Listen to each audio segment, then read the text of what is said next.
Chante l'interdapte sa qui l'une de son Australia swift。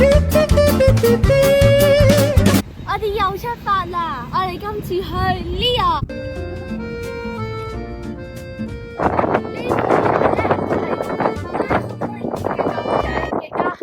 所以呢個機場都用距離命名。咁你後面有咩啊？芝士啊！我哋到咗法國里昂啦，咁我哋而家咧就搭個 Rhône Express 嚟去市中心。沿途嘅指示都好清楚㗎。我哋就係喺呢部機度買飛。我哋等咗大概10分鐘之後，咁就上咗呢個似 tram 嘅 express 啦。我哋搭咗半個鐘頭 express 即係 tram 之後咧，咁我哋就嚟到 Gare du Parc 即係咁之後呢度商場添㗎 ，Westview。我哋第一日到埗之後就去行街同埋食晚飯。間餐廳就係我哋酒店附近嘅住宅區嘅。二餐咧就係食法國菜，咁里昂咧就係出名嚟做食物天堂嚟嘅。睇下係咪真係食物天堂先？首先咧就呢個就係個牛肉凍啦，好出名嘅呢度。好似啲好腍啲牛腩啲肉咁咯，嗰啲肥嗰啲嘢，咁之後加嗰啲肉就似牛腩嗰啲肉咯。凍嘅牛腩啊，咁咪？係啊。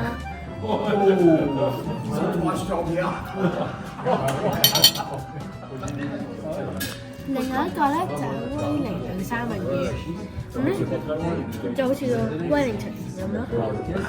呢兩個都係甜菜咯。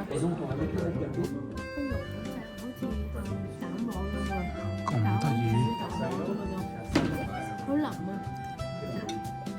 所以係好唔好食咧？好食，但我都係豬個啫喱肉多啲。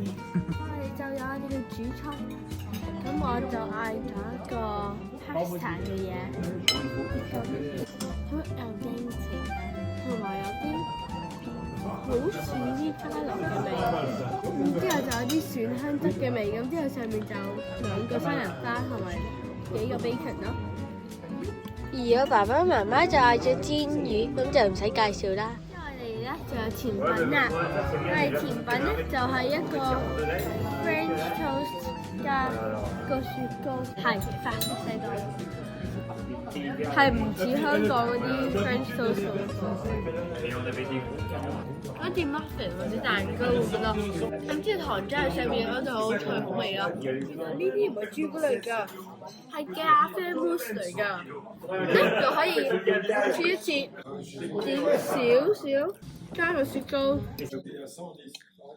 估唔到咧喺呢個咁商業、咁 relax 嘅區，我有啲咁好味嘅嘢食。大家觀眾記得着2條褲嚟啊！下次食完咁晚餐，第二朝一早又食嘢啦。法國賭神咧就用 Pierre Gasson，屋嘅廚神咧就要用 Paul Bocuse。咁我哋而家咧就去命名嘅 market。好好啊！呢度又乾淨又整齊，又應該冇乜賊添。咦？你做咩合唔合袋啊？我冇，我哋搓下手啫。係旅遊景點嚟㗎。嚇？呢度係咪旅遊景點嚟？係啊，都話廚神咯。有乜旅遊人嘅？咁都有都係有人買嘢㗎嘛，仲。我哋嚟到呢個美食市場，都唔信有咁多咁本地人買嘢㗎。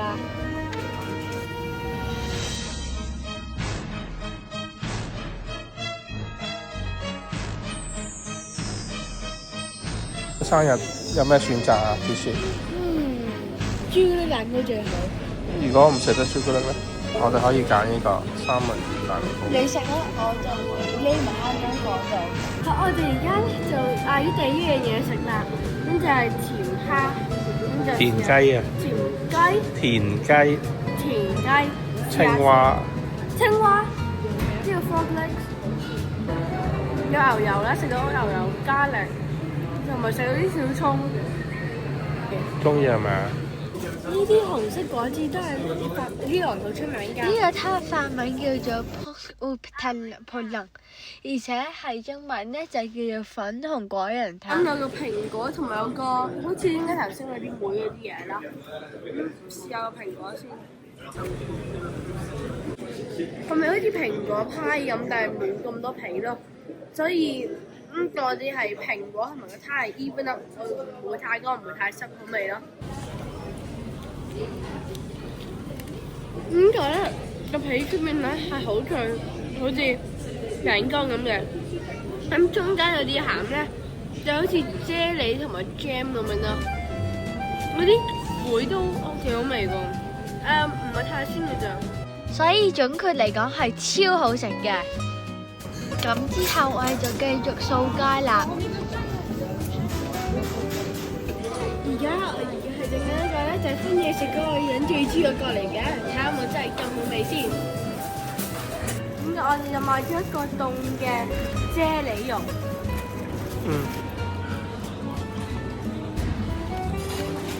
好得意咯！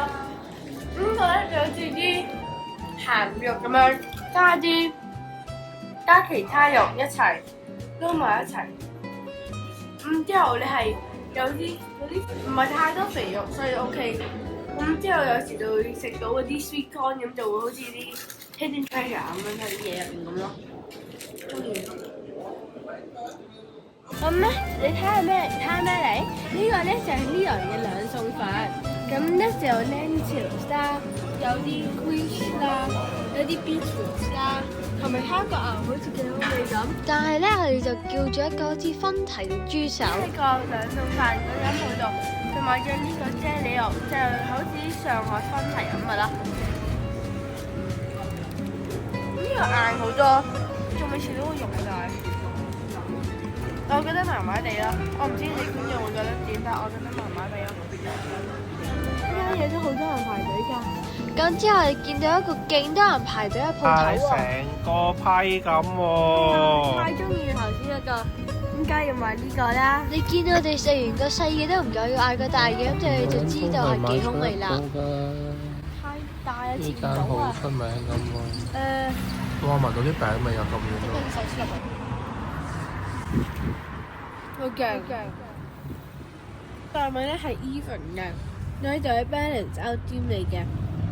咁咧仲好脆添，同埋加埋我之前咧就一撈好似個餅乾皮咁咯。面咧有啲甜，加埋咧有啲梅嘅嘢咯。咁就唔係甜，唔係好甜，唔係好酸，所以我中意啊！我哋而家係轉車啦。我哋今日就買咗里昂嘅 Day Pass， 除咗巴士、地鐵之外，連 Peak Tram 都可以搭㗎。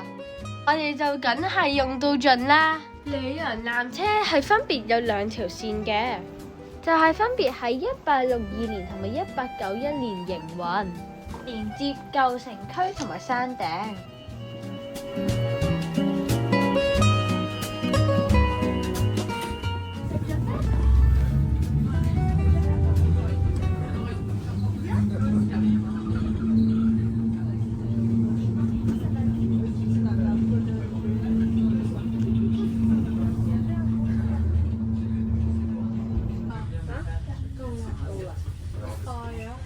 2分鐘嘅車程就送咗我哋上山頂啦！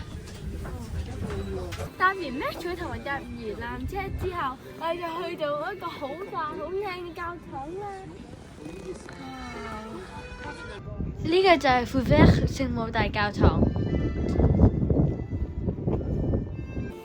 呢度就係里昂版嘅巴黎鐵塔啦。1870年，法國同普魯士打仗。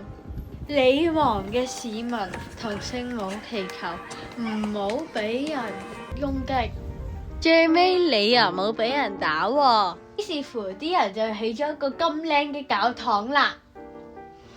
入邊非常華麗㗎，有好多金色同埋 Tiffany Blue 嘅馬賽克。除咗呢啲馬賽克壁畫，仲有啲好靚嘅彩繪玻璃。你睇下呢啲天使嘅造型，好似淨係得個頭同埋對翼咁樣。呢啲就係拜占庭式嘅風格。睇完教堂入邊，梗係要出去睇下教堂嘅風景啦。呢度可以望晒所有里昂嘅市中心同埋舊城區，可以望晒兩條里昂嘅河流 Rhône 同埋 Saône 嘅 River。喺個 Puvet 山上邊，除咗一個好靚嘅教堂，仲有一樣好特別嘅嘢啊！就有一個差唔多2000年前嘅羅馬劇場啦。喺古羅馬時期，里昂係高盧社區嘅首都。喺後邊就有個羅馬嘅 theatre， 而家仲使用㗎。呢個係個古蹟嚟嘅，但係都係照用緊嘅啦。呢度睇 show 一定好正啦！呢個景點令我諗翻好似康和咁樣，都係對住好靚嘅風景，欣賞歌劇。呢個劇場可以容納1萬人㗎，而劇場對出而家紅色同綠色個位，就係以前嘅羅馬浴場嚟㗎。大劇場隔離仲有個細劇場添。我哋而家喺山腳望翻去嗰個嘢啦，嗰個咧就係個 Odeon， 嗰個就係個 theatre。我哋就搭第2條纜車線落翻山。喺呢個啦。做咩咧？唔知人睇咩咧？咁你又睇咩咧？你又睇咩啊？我睇你咯。個個都睇嘅喎，個個都睇嘅喎。睇咩咧？條街啦。條街有咩特別啊？有幅成好大幅畫。好大幅畫？幾大幅啊？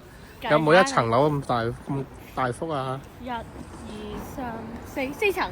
4層樓咁大幅？你睇下。哇！真係4層樓啊！有冇5層樓啊？佢畫多咗好多層樓喎。我知。其實最上嗰啲全部都係畫出嚟嘅喎。1、2、3、4、5，可能喎。啲葉好似突咗出嚟咁啊！直情。係呢啲啊？呢度啊？呢度真係有棵嘢喎，嗰邊。畫㗎。畫㗎。係啊，畫㗎。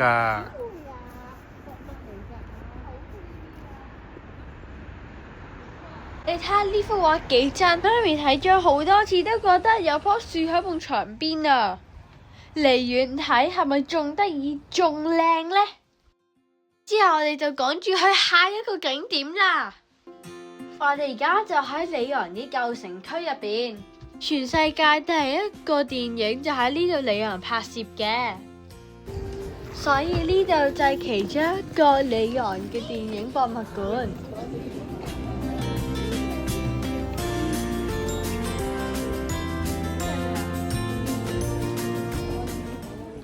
我哋喺舊城區行下，突然間揾到呢度好多人排隊喎。我哋今次嚟呢度就最中意排隊嘅啦。咁我哋今次又睇下排咩先？今次係排麵包鋪喎，排開門啊，係咪啊？我哋呢度都聞到香。喂，係咪排開門啊？已經限人入去啊。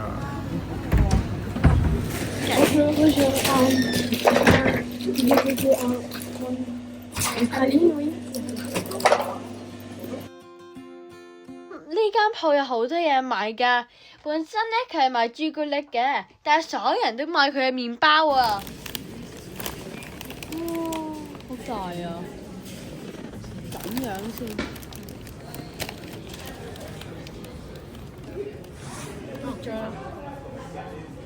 好，我哋試下先。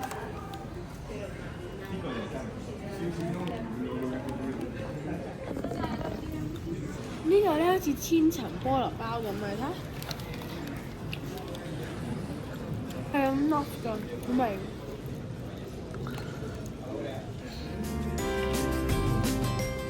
食完好嘢，我哋就繼續行街啦。喺里昂嘅街度行街之後好舒服㗎，就之後仲有個人喺後邊咯。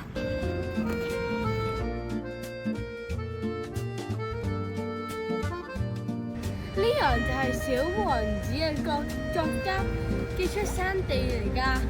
咁後邊咧就有個 statue。街邊嘅路燈都有小王子嘅裝飾。我哋而家就喺兩條河嘅中間，一邊咧就係 Rhone， 另外一邊就係 Saône， 而後邊咧就有呢座啦。嚟打卡梗係要揾個城市名嘅地標啦。等我揾個靚位影相先。我哋淨係留喺里昂一個 full day， 咁之後就係另一個城市啦。由里昂搭2個鐘車就去到 Grenoble。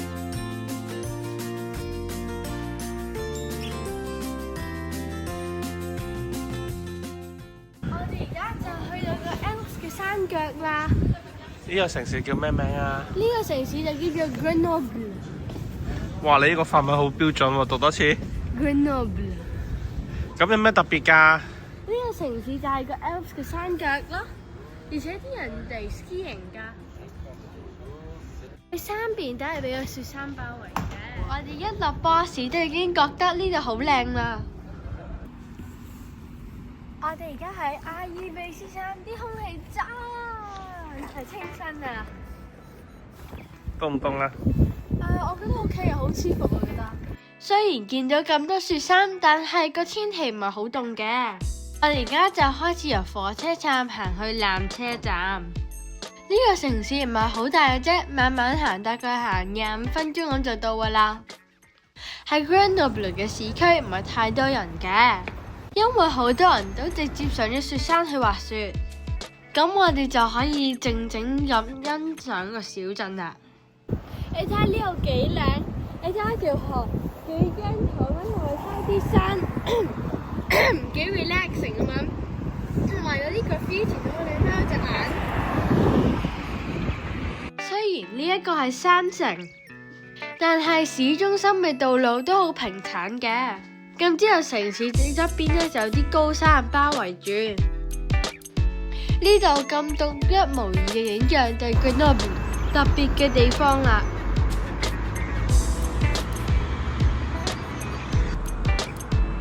而呢個城市另一個咁特別嘅景點呢，就係呢個纜車啦。佢係世界上最早嘅城市纜車之一。換衫喎，搞緊咩啊你？都換衫啊！唔係換衫都冇。Yes，hello。我哋而家啱啱上咗纜車啦。好慢啊而家，但係而家就係落去咯。我需要上去啦。佢驚慌到好似咁喎。個凳咧好似朵花咁嘅，咁之後咧就係咁樣噶啦。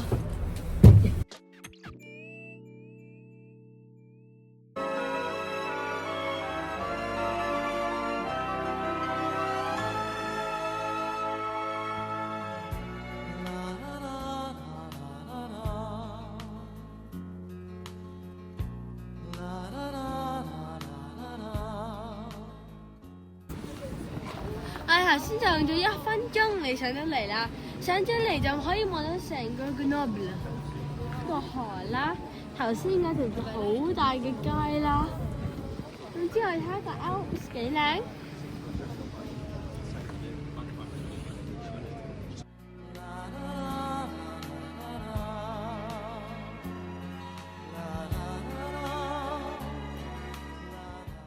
話咁快，我哋就睇完山上面嘅風景就落山啦。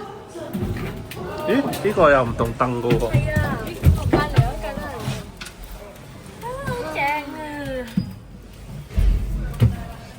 好靚啊！今次我哋今次特登坐住咩嘅？睇下前面嗰幾間。哇！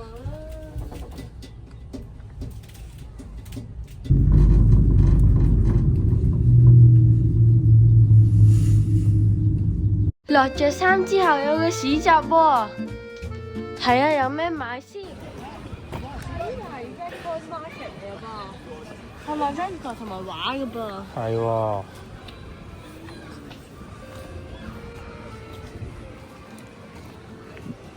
冇嘢食㗎。係買唱片同書喎。法文㗎。啱咯。好可惜啲嘢唔啱我哋買。頭先去纜車站係沿住河邊行嘅，而我哋今次返酒店就係行市中心，風景各有特色。我哋第二朝早去睇我哋望出去個風景幾靚，望到金黃色嘅雪山啊！咁之後我哋就返去車站嗰邊嘅巴士站嚟搭車返去機場啦。如果要去唔同嘅滑雪嘅山區，都係喺呢度搭嘅。